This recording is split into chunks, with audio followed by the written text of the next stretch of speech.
Hi, thanks for stopping by. Another No BS social media update.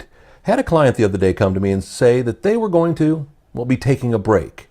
And they actually wanted to pull down some of the content that we'd put up online for them. They wanted to hide some of the YouTube videos we'd put up, and they wanted to, regroup and go away. Now, this is a music business client, but I think while it's music business, it really does pertain to any particular business, whether you're a person trying to brand themselves, a personality, if you will, or even if you're a small business. And I did my best to try to sway them from, taking an official break.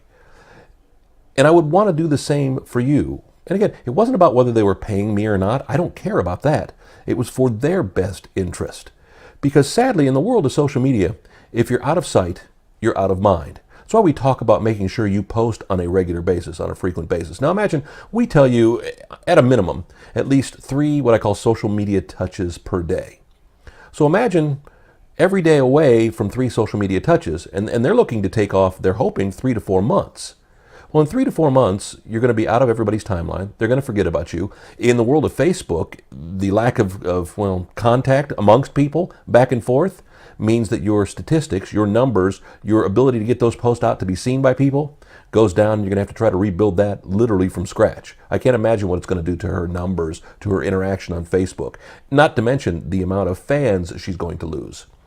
On Twitter, I've had a lot of people that just delete inactive accounts. There are particular, I don't want to say software programs, but there are particular websites you can go to see who your inactive followers, who your inactive followees are, for that matter, and delete them because basically they've given up. They're of no use to you.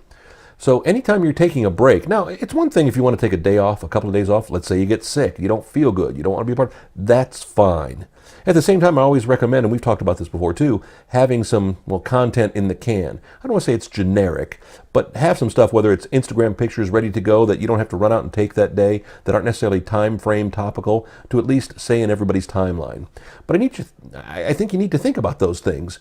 Because, if you're just playing at social media, you don't need somebody to work with. And at the same time, you're only going to hurt yourself. So think about that in terms of wanting to take a break. We all want to take a vacation. We all want to take a break. But even if you're going on vacation, if it's a week, I would recommend trying not to, not release anything. You know what I mean? And I hate to use some of those tools like the pre-scheduling tools like the Hootsuite and the buffers. I do use them for clients. I do use them for myself, and I hate to use them all the time. But if you're going on a vacation, I would recommend at least looking at one of those free options and having some stuff in there so at least you're still in the timeline. The minute you're out of somebody's timeline, you're out of their life, and possibly for good. It's tougher, much like in business, it's tougher to gain a new client than it is to keep one you've already got. Think about that if you're going to take a break, if you're going to take some time off. I wouldn't recommend it, but it doesn't always go the way I want it to. Back with another No BS social media update. Do that again next week. NoBSSocial.com. That's where you can find these videos all. Are we close to 50 videos now, I think, by now? And you may want to go back and just cherry pick, look at some of the topics, look at some of the descriptions and see if you want to watch those. Or you can also, of course, subscribe on YouTube so you're up to date the minute that thing goes live. See you next week.